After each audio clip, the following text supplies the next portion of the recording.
the shift I think we're making now is the purpose of an organization used to be to create value, and the people were the means by which we created that value. Now there's so much we don't understand about what really happens in work that the purpose of our organization needs to be developing the people, and the value will become a byproduct. So a manager shifts from calling up or having a meeting with the people who report to them and say, where are you on this? Where are you on that? It's very task-based. It's not motivating, right? No, no. But instead, if they say, how are you? What are you working on? How can I help you? Where can I remove obstacles? Do you need more resources? If you do, why do you need them? So there's accountability, but there's also, how can I help you be successful? That's a relationship-based thing. That's much more motivating.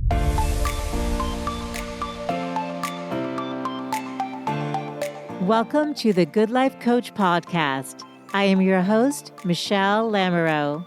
The intention of this show is to awaken you to your fullest potential. Join me each week for inspiring interviews to elevate an area of your life, as well as interviews with women entrepreneurs who are creating success on their own terms. Each episode provides actionable tips to guide you to design a life you love. Hey there, it's Michelle Lamoureux, and welcome back to the Good Life Coach podcast. Today on the show, we're talking about the future of work with Heather McGowan, who's a researcher, thought leader, and strategist, and is recognized as one of the leading voices on the subject. She's transforming mindsets and entire organizations around the globe with her message about how the next phase of work will focus on continuous learning and how leadership must shift to guide these expectations. In her book, co-written with Chris Shipley, The Empathy Advantage, they unpack the 5 interlocking trends that placed agency in the hands of workers: the Great Resignation, the Great Refusal, the Great Reshuffle, the Great Retirement, and Great Relocation, collectively delivering the Great Reset. This book is a call to action and an invitation to make work more meaningful, to structure the working environments and unleash the human potential. Welcome, Heather. Hi there. Thanks so much for having me.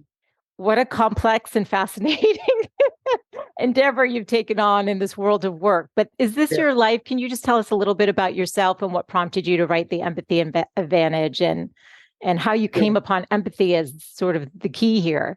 I primarily make my living as a keynote speaker, and I do that by explaining to people. I say it's the future of work, but I got to tell you, future sells better than now. What I'm really doing is explaining to people what has happened with work, what is happening with work. And I started this because I worked on both the supply and the demand side of talent. So the supply side of talent is education, and I worked in higher ed for a little more than a decade across 3 different institutions. And then the demand side, which is the people who consume human talent, are corporations and organizations. And I spent much more of my life in that world. And I felt neither was understanding how the world of work could or should be changing. That's how I got to this point. And so I met Chris Shipley along the way. Our last book was The Adaptation Advantage, and that came out in smack in the middle of the first days of the pandemic, which was eerily prescient because it was telling people how they had to adapt to rapidly changing circumstances. And so that became sort of an accidental guidebook. Yes. And then after watching how work has been changing over the last 3 years, I found that basically there were 2 transformations taking place and 4 leadership shifts that came out of the 5 greats you already mentioned.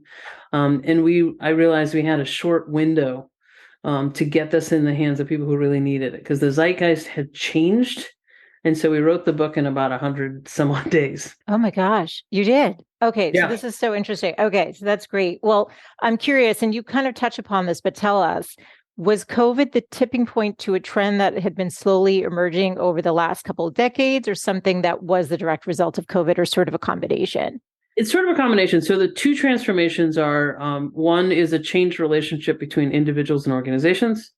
And the second is a changed context from linear to complex. Okay. The changed relationship between individuals and organizations is your empowered workforce. So that Great Resignation, Great Reshuffle, Great Reset, which I can break that down for you in a second. Both of those things were long in the making. So we have, labor shortages. That's not something that happened due to COVID, but the boomer retirement started happening in COVID. Yeah. We have lower, fertility rate. that is decades ago that became apparent. We have generational change and attitudinal change that comes with that. We sort of knew that was coming, but weren't really ready for it. So a lot of the things were much longer in the making. And then the shift from linear to complex comes out of 15 years of digital disruption with rapidly emerging skills and knowledge. And that was much longer in the making too. But they all kind of came to head under COVID because COVID was an existential crisis. Yeah. Where people started saying, it's not about where I work, it's where work fits in my life. Yes. And am I really doing this with my life? Am I really working just to pay for childcare and not see my children? Or am I really, not doing things in my life because I've, become addicted to hustle culture? So between the two of those things, I think the zeitgeist really changed. Absolutely. Well, I would love for you to take us through the 5, great R's. Yeah, and there's sure. one in particular that I'll do a follow-up on that I'm really deeply curious about, which is the Great Resignation. But so take us through what those 5 R's are. So Anthony coined the term the Great Resignation, and he said it in an interview. He's an organizational psychologist. Mm-hmm. We interviewed him in the book. He didn't know how much staying power it would have.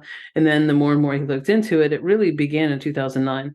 After the last recession, we started to see churn rates go up, quit rates go up. Mm. And why is that? Well, there's a couple of reasons. One, we're no longer spending our entire career with an organization. We haven't done that in decades, but we sort of act like we have. Yeah. Or our parents did. And so we saw that.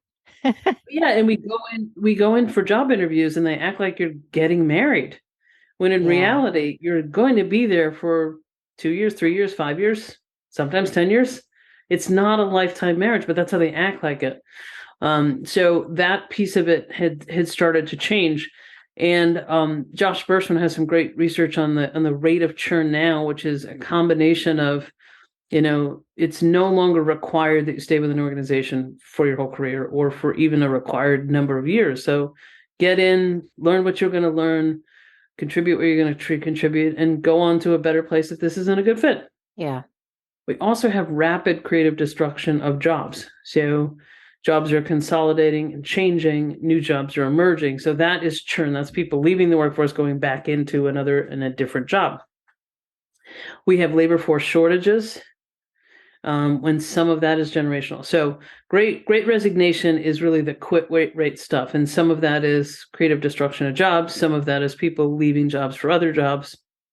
That's sort of got the headline. So below that is great retirement. And great retirement is there are 75 million baby boomers who are turning 65 and leaving the workforce between now and about 2030, they estimate. Wow. We should have been prepared for that and don't seem to be. The great reshuffle is people reskilling, actively saying, I'm leaving this job for another job, like directly into another job. And Pew had an estimate, I think it was like 53% of folks who left between 20 and 2021 went into a new industry. And that rate seems to be about the same. So that's people working to their potential. I think that's good news. Yeah, agreed. The Great Resignation is talent is mobile. We have to get used to that. That has implications in terms of how we organize work.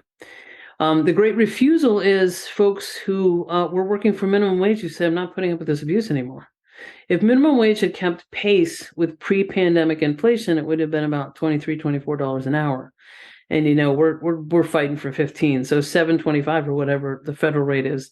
Just people just saying they're not doing it. So that's why we're seeing some of our persistent inflation, because we do have to raise the rates of folks who've been underpaid for too long. The Great Relocation, Upwork estimates there's something like 19 million Americans who are looking to move. They're leaving this city, going to this county, leaving this county, going to the city. Yeah. We're seeing real changes in settlement patterns, and some out of the country, but mostly in the country. I think that's just beginning, because I think people are sort of deciding where and how they want to live. So collectively, that gives you the Great Reset. I find it all so interesting. And let's just unpack a little on the Great Resignation. So a year ago, I wanted to have a conversation on the future of work when I saw a headline that 10 million people had quit their jobs. And I read in your book, here we are a year later, it was over 47 million people who quit their jobs. So talk to us about what prompted this. And are those people also part of, what did we call it? The where they transfer to another job, the reshuffle where they're ending up going in, or was it like, because I just wonder, Yes. how do people live, Heather? Like, how do you live without the money? So what was going on there? Yeah, I think people got really confused by that because they'd hear people quit and they presume all these people have just left. All of them have left the workforce. Right. That's not true. There Okay. are certain categories of people who left the workforce. Older folks who said, you know what, I'm more compromised. I'm more likely to get COVID and get ill from it, especially before there were vaccines. Some of those folks say, I'm retiring a few years early. Other folks were saying, you know what, I'm just working to pay for childcare. I barely make money above and beyond what I have to pay for childcare, and the mental toll isn't worth it anymore. So those two categories of people just said, I'm not doing it anymore. And some frontline workers, some people changed their lives. So there were two family incomes who said, you know what, we're going to live differently on one income. So there's some of that stuff, but most of the people went back into the workforce in another capacity. But we just paid attention to the exits, not the entrances. Yeah. Okay. So it's so interesting. I can just imagine though, you do keynotes, but do you also consult to leaders? Because talk about a shakeup. So even if some of this was happening kind of slowly over, since let's say 2009 or over decades, COVID it transformed the way people live and work. It just did. And my husband started a company 5 years ago. He's never had in person, like it's always been, everybody's remote.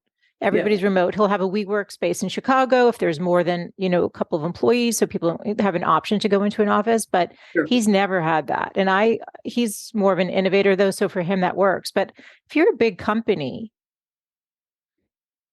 those companies want their people back. And this is what's happening, right? And so I'm understanding though that most of the people don't want to go back. So tell us what's going on in terms of organizations and how a leader manages.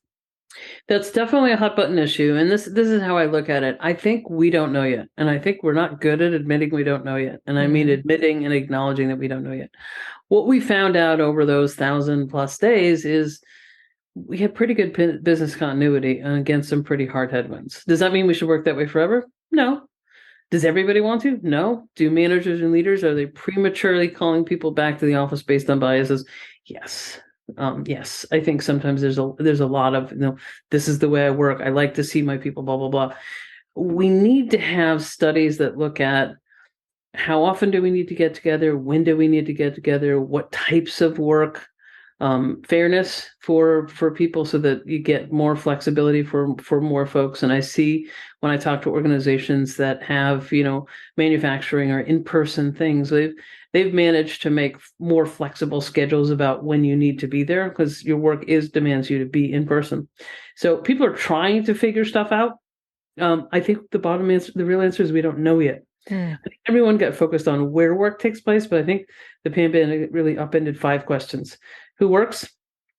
The knowledge workplace was designed for a straight white man who had a wife at home to manage all the caregiving responsibilities. And we saw that DEI issues, DIB issues. We saw that with women and the lack of childcare infrastructure. What we do for work, tasks are rapidly being consumed by technology so that more work can be done by fewer people, more work can be done in collaboration. It's not that machines or technology are replacing full jobs, but they're reshaping them. Yeah. So that's changing work. How we work, how we lead, and how we lead is real focus of the book. Much more emphasis on collective intelligence and individual intelligence. Yeah. Because most people are managing teams full of people who have skills and knowledge they don't have. And that skills and knowledge is generally unique to individuals on the team. So you need much more collaboration. Where we work, I think what really happened was, and I think a visual, so I'm going to use my hands to demonstrate it. So we had this smaller circle called our personal life, and we had agency over it. And we had a bigger circle that eclipsed that smaller circle called our professional life. And we had no agency over that. And what happened in the pandemic is those two things merged. The professional circle got bigger.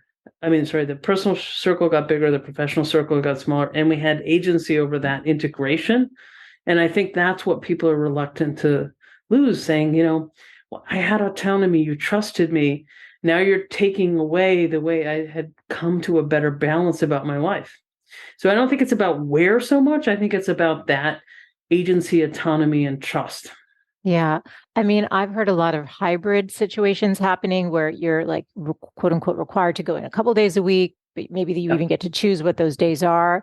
I liked working in person, and I haven't been in the workforce like in a traditional setting like that Yeah. in over like 12 years. So I would never weigh in because I mean, people who are, living this have a different feeling. I could see not wanting to commute, like Yeah. especially if your job was far away, the hours that you save, that means maybe more time with your kids or your family, or even just self-care. Like I can see both sides. Um, I loved the in-person connection Yeah. that you had, and as an extrovert who likes to talk things, I don't know, I just that fed me, but for other Yeah. people maybe it doesn't. I mean, do you have personal thoughts on it? I mean, I know the data's not quite there, but Yeah, well, I think that my biggest thought is that we need to look at the data and we need to stop with the biases. But, as a speaker, I yeah, went from basically spitting on people for a living. I mean, I was in the respiratory droplets business. So I was going to be doing that, right? So I went to virtual. I had to understand cameras and lighting, and I wear glasses, and it's hard to do lighting. I had to figure that all out. And then as we emerge from that, I do some talks that are virtual, and I do many more talks now that are in person. I love the energy of an in-person talk. I don't like the flight delay. I don't like not having dinner with my family, yeah, So I see the trade-offs of both, and I think we need to figure out, like, just as when you hire me to speak, do you need me virtually or do you need me in person? Do you need that worker? If it's 2 or 3 days a week, if it's randomly 2 or 3 days a week where they're going to sit in an office and Zoom people everywhere else who are home that day, what are you doing? It's right, got to be curated around something meaningful. So you're yeah. making connections or you're doing something you couldn't do virtually. I I love think. that. And I'll just tell you, a friend of mine works in a corporate environment, and the days that she's in when there's meetings in during the in-person days, she says that they Zoom from their offices. So they're Yeah, not I even know. I've heard a lot of that. that blew my mind. I'm like, have we maybe we've lost a little of the social skills, like of how to actually relate? And that's part of why I think there is some value to the in-person. But Diane Mulcahy, who is the woman whose name I couldn't remember before the Oh, mics yeah. went on, her last name, who teaches a class in the gig economy, is a fan of like having that autonomy. So I think it's, based on her data. So I think it's like you said, let's see what the data. We're still in it. We're not out Yeah. of it yet, right? It's We're, still we're in yeah, we're in a beta phase, maybe. there we Maybe. go. I like that. We're in beta phase. So we'll have more data on that. So I just think it's fascinating. You had a chart in your book which was really interesting to me, and it was showing like the boomers, the Gen X, Mhm. I'm going to forget somebody here, the millennials, the Gen Z. I feel like I forgot someone. Who did I forget in that chart? Anyone? No, that's all of them. Silent generation is maybe 1% in the workforce, and alpha's not there yet. So we're still Okay. running alpha. Okay. And then it was like what was like important to them and how they perceive work. And what a difference, especially from a boomer Mhm. to a Gen Z. So how does that's a big ask for a leader. I mean, you especially if they fall into, let's say, the boomer mindset and they're dealing with people like Gen Z that I understand are looking for like purpose and meaning and contribution. So how does a leader navigate this stuff? I mean, tell us some of the research that you've found on this. It's really interesting. Well, that's exactly why we call the book The Empathy Advantage. Because how do you bridge these different value sets and different promises? And they're not just there are some folks who are millennials who have a boomer mindset or a boomer that has a Gen X Z mindset or what have you. Sure. But in general, you were given sort of a promise around work. So for boomers, it was trade your loyalty for security. Put your head down, do the work, give it your all, and then retire. Gen Xers who definitely need a marketing department because most people don't know they're Gen Xers, which is the most Gen X thing ever. Those folks start to see their parents lose their jobs. So they're like, I'm not trading that loyalty if the security's not going to be there. They also were the first generation to start bringing work home. I remember when I got my first job, I had an email account. I got a cell phone shortly. So we started to become a 24 hours a day. You Yes. would think with those two things, we'd have a little bit more of an identity. But anyway, and then I think it's because we were a smaller generation. And then the millennials, which were the first generation for which divorce was a norm, they saw even less of the loyalty around work. So they are more entrepreneurial. They want to work with a sense of purpose. They're much more, a little more individualistic. And then when you get to Gen Z, which is just coming online in the workforce right now, they're the most fascinating generation, I think, because they're not going to work unless they can work with a sense of purpose. They're willing to just forget engaging in the workforce for long periods of time, or be underemployed until they can find something that has meaning. Now, maybe it'll change as they age, but I think one of the reasons is when you look at Gen Z, they were born in 9/11. They don't know a time before terrorism. They started seeing mass school shootings when they were in grade school. So they had the trauma of that. They were in around grade school when the global financial crisis happened. So they started to lose their parents, lose their jobs, a lot of economic fragility there. So they got safety fragility, economic fragility.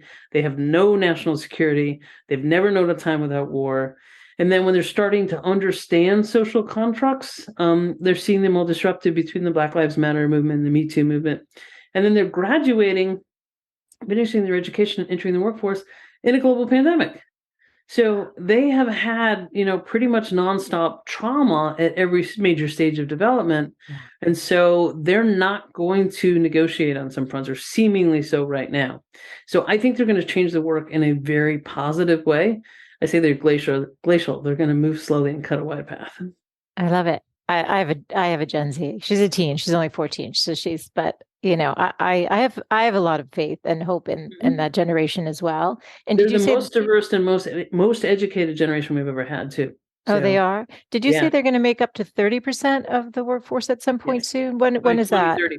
Supposedly. 2030. They'll make 30% of the workforce. Well, it'll be interesting to see how that plays out. Obviously, we're not going to have you project on where that's going to go, but again, with leaders, so empathy, culture. I mean, you write 90% of the value in most organizations is generated from intangible capital, your people. Yeah. So we need to care for these quote unquote assets, which are your people, right? And their health and wellness. Talk about that. Yeah, so we began as, when we first industrial revolution became as like a manufacturing society. So manufacturing was, humans were a cost to contain. And we still have had that mindset. We want to keep our labor costs down. And what transitioned around the 80s, early 90s is more and more value came for intangible capital. We moved away from being a manufacturing society. We moved into being a knowledge society. And we still treated humans as a cost to contain. And so the shift I think we're making now is the purpose of an organization used to be to create value, and the people were the means by which we created that value. Now there's so much we don't understand about what really happens in work, that the purpose of our organization needs to be developing the people, and the value will become a byproduct. So a manager shifts from calling up or having a meeting with the people, report to them and say, where are you on this? Where are you on that? It's very task-based. Yeah. Not motivating, right? No. But instead, if they say, how are you? What are you working on? How can I help you? Where can I remove obstacles? Do you need more resources? If you do, why do you need them? So there's accountability, but there's also, how can I help you be successful? That's a relationship-based thing. That's much more motivating. I love that. I mean, even when you're just asking those questions, there's like a softening that happens. You're like, oh, if you're starting, how are you? Yeah. And also, those stats you were talking about with the Gen Z, we know that the mental health issues have skyrocketed for them too. And for all of us, but they're way ahead of the rest of us. Yes. Oh yeah. Based on what you just said, I think that really kind of drove it home for me why that demographic in particular has got hit so hard, I think. Yeah. So having that care and that empathy for your workers, I think is so critical. So I guess it's just, if you've got, I know you give the keynotes and everything, but if you're going into, you're sitting in front of a leader and they're like, what are like top 3 things I can do like today that's going to change the dynamic? Because you also talk about in the book that people don't, what is it? You're going to correct my stats if I say it wrong, but it was like 7 different industries and 5 different jobs or something like that the Gen Z is going to go into. So you're only going to have people for 2 to 3 years. Sorry. So how you want to invest in them, but also, you're going to lose them. Like, how do you reconcile some of that? And then also like foster the best work from them while you have them?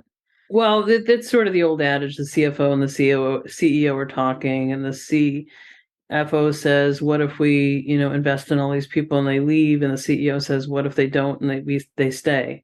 I mean, that is how we have to think about it. We need to develop our workforce, categorically. People are going to leave, the tech layoffs that are happening right now, they're going to be hiring those people back, and they're going to be hiring back for more. So the reality is we have a finite workforce, and it's not big enough for our needs. So we have to invest in people. So in terms of like, what are the, 2 or 3 things you can do? Yeah. First and foremost, humanize work. Be authentic, be vulnerable, to the extent that you can. Hold your people accountable, but as an agreement, not as a dictate and a mandate. We did too much dictating and mandating, and we've got low levels of engagement, high levels of disengagement, really high levels of burnout. That didn't work. Clearly, now is our opportunity to rethink it. Right. How do you unleash the potential of a human? It's by getting them self-propelled.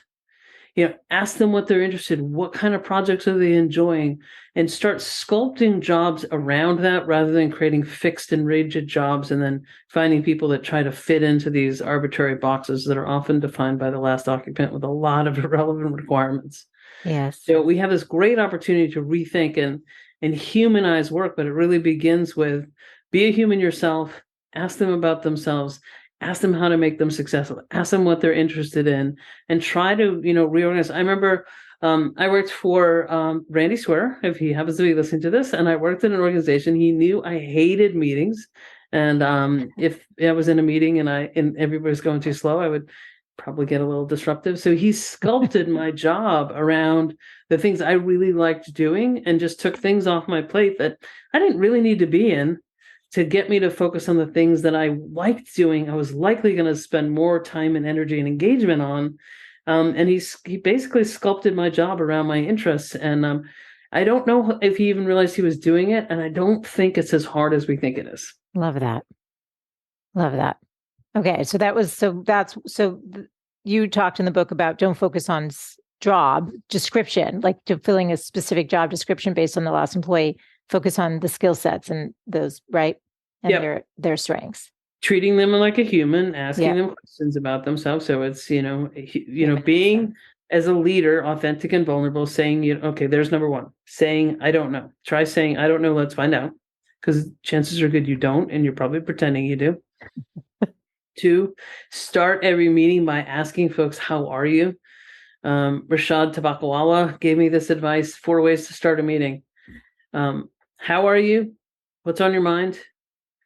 Can I help you? Can you help me? Can I give you some feedback? Can you give me some feedback? Any one or all 4 of those creates a very human experience. So that's number 2. Number 3 would be job sculpting to the extent that you can. So that's 3. Thank you. Thanks for breaking that down. And so it's like very easy to follow. I appreciate that. And I think, just again, when you're asking those questions, we would live in a better world if we just engaged with people generally like that. Yeah. Right. Like even starting from home, right? It's not right. Exactly. This isn't like rocket science here. We can do this. People are going to pick up empathy and advantage. They're going to read it. They're going to get, there's a lot of great stories. You talk about Tom Brady. I'm from Boston, how he invested in his health, and there's things companies can do. They're going to get all the strategies. This is, to give people a sense of like what happened and, some of the things that they can do, but, we're not going to get into like the futuristic things. Like I wonder about AI and like what's going to happen, right? This is about the now. I love what you said. This isn't really about the future of work. This is really, truly about the now.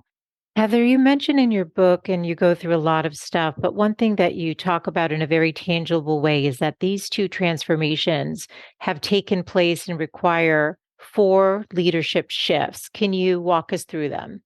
Sure. I think that the highest level of the way to kind of understanding what's happening right now with the zeitgeist and how we need to adapt is 2 transformations have taken place.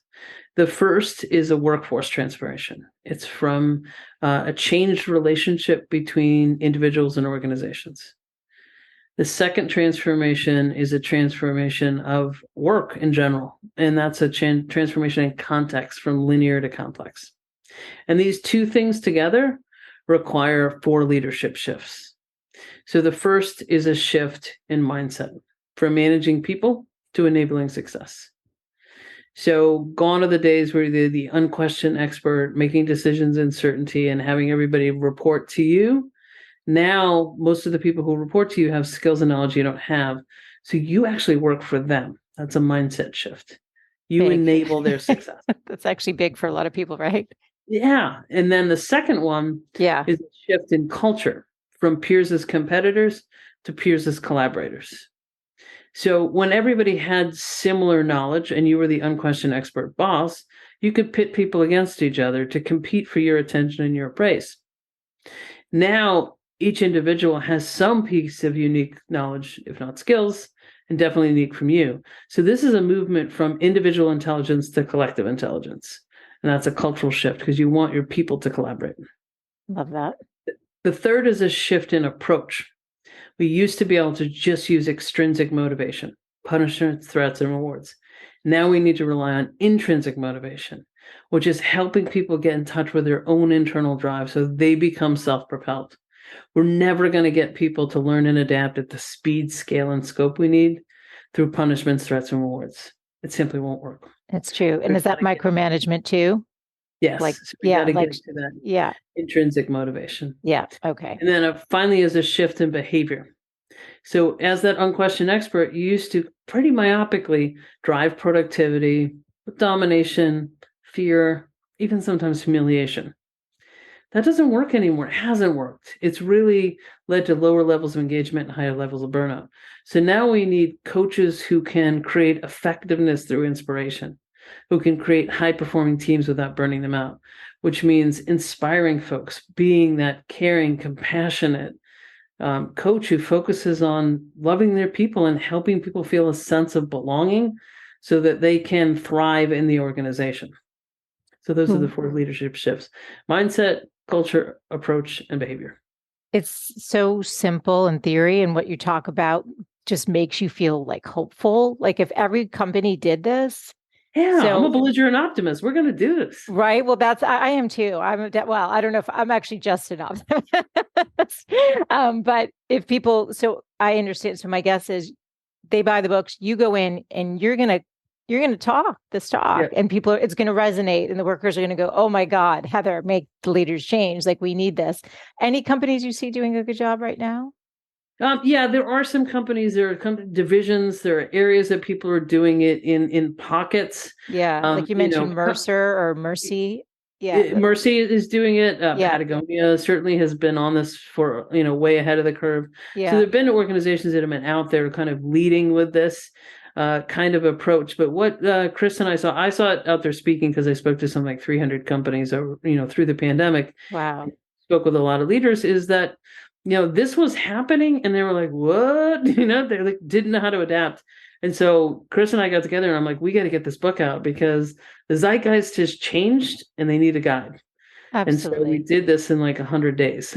It's amazing. And that's a huge undertaking, by the way, because I saw all the footnotes, like how much research went into this. Like that's huge. So you probably didn't sleep very much between the two of you. So congrats. When is the book going to be released and where can people find it? The book is out March 8th. It will, of course, be on Amazon, which is wonderful, but also your independent bookstores. I always like to help those folks out because I love a good indie bookstore. Me too. So that's where you can find it. Love it. And if people want to connect with you, do you like to hang out at LinkedIn? Where on social? Yes, I spend a tremendous amount of time on LinkedIn. That's where my learning network is. So please be part of it. You'll make me smarter, no doubt. So people will post an article and say, hey, did you see this research article? That's where most of my research department is LinkedIn. It's my network on LinkedIn. So I'm very thankful for the generosity of folks there. You can also find me on my website, which will show you, speaking reels and that sort of thing. And you can contact me either there or through LinkedIn. So it's heathermcgowan.com. Perfect. And all of the show notes for today will be over at thegoodlifecoach.com with hyperlinks to everything that Heather just mentioned. Thanks for being here, for the work you're doing to empower leaders and organizations to create a more happy, fulfilled workforce. I mean, this is like, we spend so much of our lives working. We should all have some sense of meaning and joy with it, right? It doesn't seem out of reach to me after talking to you. No one will do better work and create better value. I mean, who wouldn't want to work in this environment, right? Absolutely. Well, I'm hopeful. I'm hopeful, and I'm grateful to you for writing The Empathy Advantage. And congrats to you and to Chris, who I didn't meet. And good luck with all this. And I'll be curious to see. I'll be following you on LinkedIn to see how things start shifting. I'm hopeful. Excellent. Thank you Yeah. so much for having me. Thank you, Heather. Thanks so much for tuning in today. I hope you gained some new information or inspiration for your life. That the essence of this show is to really wake up to what's possible for you, to reclaim your beautiful voice, and to really learn to love and prioritize yourself. So if you gained any value from any of the conversations you've tuned into, make sure to subscribe on your favorite podcast player. You can do that right now on your phone. And please do consider leaving a rating and review if you have yet to do so on Apple Podcasts. It's actually how more women can find the show. And I really want to grow a community of women who are loving themselves and living full on. So thank you as always for tuning in. And I look forward to reconnecting with you next Wednesday. Bye for now.